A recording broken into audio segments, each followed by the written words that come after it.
Assalamualaikum warahmatullahi wabarakatuh. Perkenalkan, nama saya Novita Sari dari Lokal PBA 5B. Di sini saya akan menjelaskan kembali tentang langkah-langkah penggunaan aplikasi SPSS dalam menguji sebuah data, yaitu pada video ke-6 kali ini itu tentang regresi linear sederhana. Sebelumnya, saya meminta maaf jika dalam praktek video nantinya ada suatu kesalahan yang tidak disengaja, mohon dimaklumi, karena saya juga masih belajar. Terima kasih. Baiklah, sebelum masuk ke langkah-langkah uji regresi linear sederhana, di sini saya akan menjelaskan terlebih dahulu apa sih regresi linear sederhana. Regresi linear sederhana adalah suatu metode yang digunakan untuk melihat hubungan antara satu variabel independen atau bebas dan mempunyai hubungan garis lurus dengan variabel dependennya, yaitu yang terikat. Sebuah variabel hasil observasi yang diperoleh sangat mungkin dipengaruhi oleh variabel lainnya, misalkan tinggi badan dan berat badan seseorang.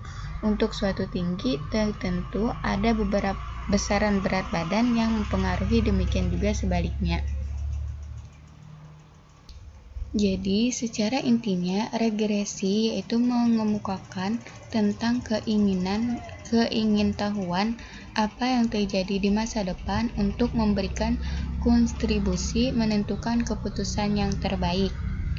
Agar tidak salah paham bahwa peramalan kita itu memberikan jawaban pasti tentang apa yang akan terjadi, melainkan berusaha mencari pendekatan apa yang akan terjadi. Baiklah, untuk lebih jelasnya kita masuk ke langkah-langkahnya saja. Yang pertama yaitu buka aplikasi SPSS, masuk ke variable view. Nah, pada kolom name itu beri tanda X,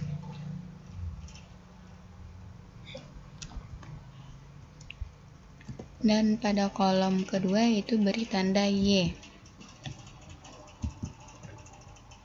Untuk desimal kita ubah menjadi 0.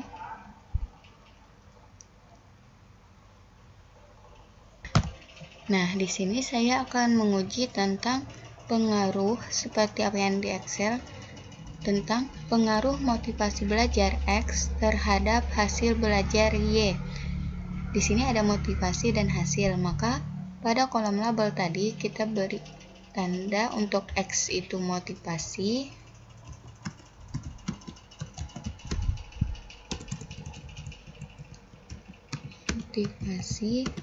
dan kolom Y tadi itu hasil. Nah, jika sudah, maka masuk ke data view, kita copy data yang di Excel tadi. Di sini ada berjumlah 17 responden. Kita Ctrl C dan Ctrl V pada data view. Ctrl V. Nah, jika sudah, masuk ke Analyze. Karena di sini kita ingin melakukan regresi, maka pilih regresi dan pilih linear.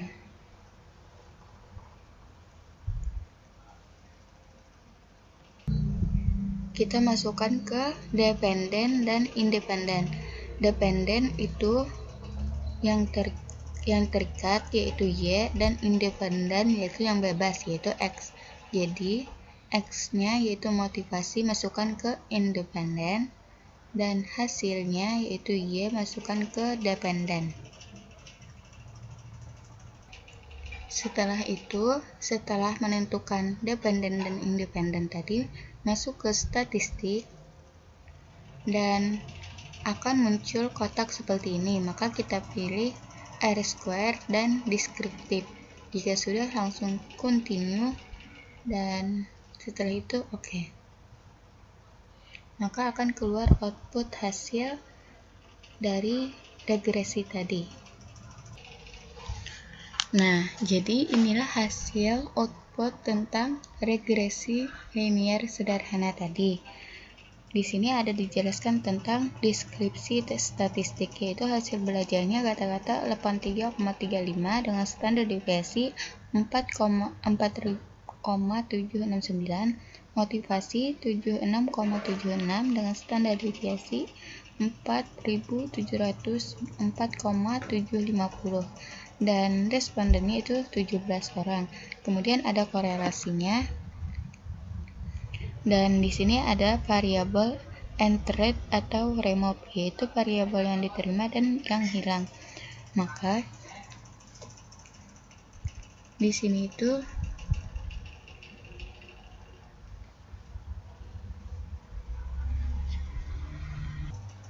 pada tabel ini itu menunjukkan mengenai variabel apa saja yang diproses. Nah, mana yang menjadi variabel bebas dan mana yang menjadi variabel terikat. Bisa kita lihat motivasi di sini itu bisa menjadi motivasi ini yaitu variabel bebas dan variabel dependennya itu adalah hasilnya yaitu yang terikat dengan metode enter yang tidak ada yang remove. Nah, selanjutnya yaitu kolom model summary, yaitu tabel ringkasan model. Tabel di atas menjelaskan besarnya nilai korelasi atau hubungan R, yaitu sebesar 0,729 dan dijelaskan besarnya presentasi pengaruh variabel bebas terhadap variabel terikat yang disebut koefisien determinasi yang merupakan hasil dari penguatan R. Dari output tersebut diperoleh koefisien determinasi R2-nya yaitu 0,532 yang setelah R ini tadi 0,532 yang mengandung pengertian bahwa pengaruh variabel bebas motivasi terhadap variabel terikat hasil belajar adalah sebesar 53,2% jika dijadikan persen, sedangkan sisanya yaitu 46,8% itu dipengaruhi oleh faktor-faktor lain di luar variabel X tadi. Nah, selanjutnya kolom ANOVA. Pada bagian ANOVA ini menjelaskan apakah ada pengaruh yang nyata atau signifikan terhadap variabel motivasi yaitu X terhadap variabel hasil belajar yaitu Y. Dari output tersebut yang kita sudah ada di layar, terlihat bahwa F hitungnya itu sebesar 17,061 dengan tingkat signifikan atau probabilitas yaitu 0,001 itu lebih kecil dari 0,05. Maka model regresi dapat dipakai untuk memprediksi variabel hasil belajar. Jadi di sini tuh kita bisa menjelaskan, bisa tahu apakah pengaruh ini nyata atau signifikan terhadap variabel motivasi X. Maka di sini itu adalah adanya pengaruh yang nyata atau signifikan dari variabel X terhadap variabel Y. Yang mana kita lihat di sini adalah signifikannya yaitu 0,01 itu lebih kecil daripada 0,05. Maka dalam model regresi itu dapat dipakai untuk memprediksi hasil belajar siswa. Selanjutnya yang terakhir yaitu koefisien. Pada tabel koefisien yaitu untuk membaca regresinya tadi, pada kolom B ini, yang bagian ini, pada konstan, yaitu bisa diberi kode A, adalah 27,136, sedang nilai motivasi yaitu B adalah 0,732, sehingga persamaan pada model regresinya dapat ditulis dengan rumus Y sama dengan A ditambah BX, atau 27,136 itu ditambah 0,732X. Y sama dengan A ditambah BX itu adalah rumus dari regresi. Kemudian, adapun membaca persamaan regresi ini adalah nilai konstan positif sebesar 27,136, yang mana menunjukkan pengaruh positif variabel independen atau motivasi belajar. Bila variabel independen naik atau berpengaruh dalam satu satuan, maka variabel hasil belajar akan naik atau terpenuhi.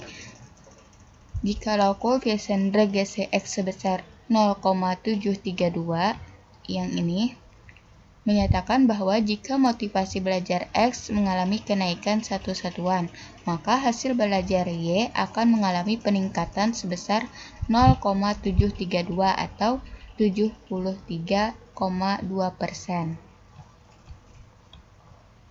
Adapun yang menjadi dasar pengambilan keputusan dalam analisis regresi dengan melihat nilai signifikan hasil output SPSS bagian nomor 2, yang ini. Jika nilai signifikan lebih kecil dari probabilitas 0,05, maka itu adanya pengaruh terhadap motivasi dengan hasil belajar. Sebaliknya, jika nilai signifikan lebih besar daripada 0,5, maka mengandung arti bahwa tidak adanya pengaruh motivasi dengan hasil belajar siswa. Jika kita lihat di sini, nilai signifikan bagian kolom 2-nya itu adalah 0,001, yaitu artinya lebih kecil dari probabilitas 0,05. Berarti adanya pengaruh motivasi dengan hasil belajar siswa.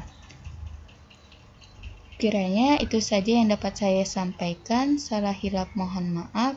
Semoga bermanfaat dan dapat difahami. Wabillahi taufiq wal hidayah, waridha wal inayah. Wassalamualaikum warahmatullahi wabarakatuh.